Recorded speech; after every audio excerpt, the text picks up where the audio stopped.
It was a crisp, cold night, under an inky black sky filled with millions of brilliant white stars, and the ride home from the clubhouse took 20 minutes or so. I loved riding on my own at night. There was something about the blackness, the cold wind biting at my face, the streaming smear of light on the road ahead, the howling solitude, the unthinking way that I followed the road, long grooved with memories, testing each familiar curve just one more time, that made me feel as though I was riding towards the end of the world, by myself, in my own private bubble of time and space. Alone in a dream, I roared up and across the high empty moors. Then, the dry stone walls started to close in on either side the road curves, as I left the high ground behind and descended through the bends, into the rolling foothills with their fields and occasional yellow-windowed Dales farms. Down here, the road home was along a mix of old straight Roman roads that just begged me to gun the motor, the wind whipping past my ears, singing that strange music, and sudden twisting curves familiar through years of instinctive riding, requiring fierce braking at the last possible moment, the bike drifting, using all of the available road to get the right positioning to hustle through them, the bike heeled over to maintain the speed and set me up for the acceleration that pulled me upright again as I set up for the next bend.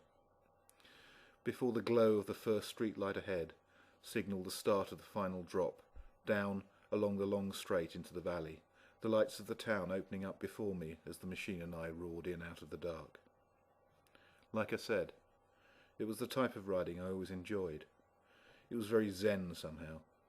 The speeding solitude, with just the sound of the wind and the mix of unthinking instinct and the fierce, full mind and body concentration required on the here and now of the riding, freeing my mind to wander. It gave me time to think. But tonight was different.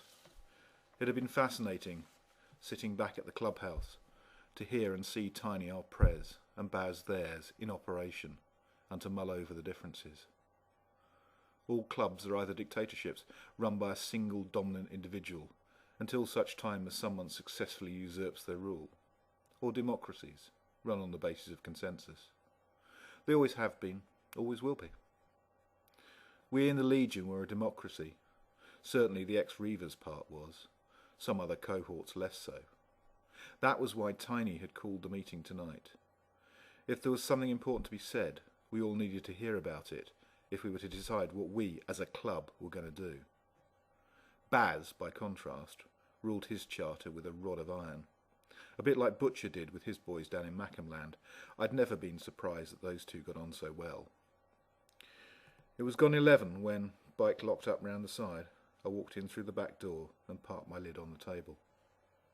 How'd it go? What's up? Can you tell me? Sharon was an old school old lady. She knew that club business was club business, and that sometimes I couldn't tell her everything. I hadn't yet decided how much I would tell her, but I had to say something. In a word, trouble, with a capital F.